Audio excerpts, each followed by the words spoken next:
नमस्कार मित्रांनो, आज आपण पर्सनल फायनान्शियल मॅनेजमेंटच्या एका मुख्य विषयावर चर्चा करणार आहोत आणि तो विषय म्हणजेच इन्शुरन्स.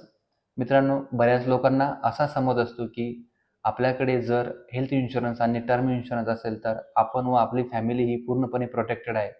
परंतु मित्रांनो, यामध्ये एक लूप होल आहे आणि तो लूप होल आपण पर्सनल ॲक्सिडेंटल पॉलिसीद्वारे कव्हर करू शकतो.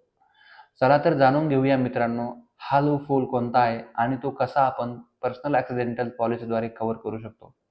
मित्रांनो, सपोज एखादा व्यक्ती आहे आणि त्याचा ॲक्सिडेंट जर झाला आणि त्याचा एक हात किंवा एक पाय फ्रॅक्चर झाला आहे, तर यामध्ये त्याचं जे काही हॉस्पिटलायझेशन बिल आहे ते आपण हेल्थ इन्शुरन्स पॉलिसीद्वारे कव्हर करू शकतो. परंतु मित्रांनो, जर एखाद्याचा हात किंवा पाय फ्रॅक्चर झाला आहे आणि त्याने डॉक्टरांनी त्याला सजेस्ट केलं आहे की तू 3 ते 6 महिने काहीही करू शकणार नाही, तर अशा परिस्थितीमध्ये त्याचा एक फायनान्शियल इन्कम लॉससुद्धा होत असतो आणि त्या व्यक्तीसाठी त्याचे जे काही घर खर्च आहे किंवा जो काही कुटुंब खर्च आहे, EMI आहे, हे तर त्याला राहणारच आहे. परंतु अशा वेळी जर त्याच्याकडे पर्सनल ॲक्सिडेंटल पॉलिसी असेल, तर जो काही झालेला फायनान्शियल इन्कम लॉस आहे, तो कव्हर केला जाऊ शकतो.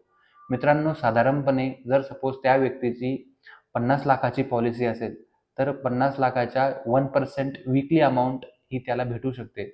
सपोज 50 लाखाची जर पॉलिसी असेल, तर वीकली 1% म्हणजेच ₹50,000 वीकली त्याला 104 आठवडे, कमीत कमी 2 वर्ष त्याला ती अमाउंट भेटू शकते. आणि अशाद्वारे तो ह्या ज्या काही फायनान्शियल स्ट्रेसपासून स्वतःला प्रोटेक्ट करू शकतो.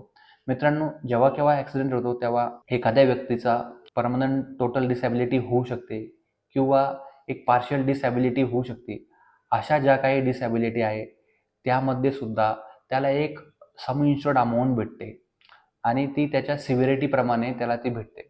मित्रांनो, पर्सनल ॲक्सिडेंटल पॉलिसीमध्ये जर सपोज कोणाचा ॲक्सिडेंटल डेथ जर झाली, तर त्याला जी काही पूर्ण अमाउंट आहे, इन्शुर्ड अमाउंट असेल, ती सुद्धा त्याला भेटते.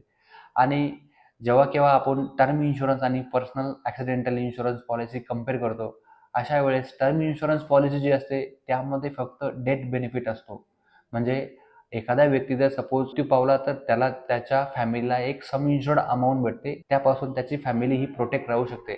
परंतु मित्रांनो, एखादा व्यक्ती जर ॲक्सिडेंटमध्ये सपोज त्याचे काही डिसॅबिलिटी झाली, त्याचे काही फंक्शनल लॉस झाला, तर तो जो काही फंक्शनल लॉस आहे तो ह्यात असतानाही तो फक्त आणि फक्त पर्सनल ॲक्सिडेंटल पॉलिसीद्वारेच कव्हर केला जाऊ शकतो.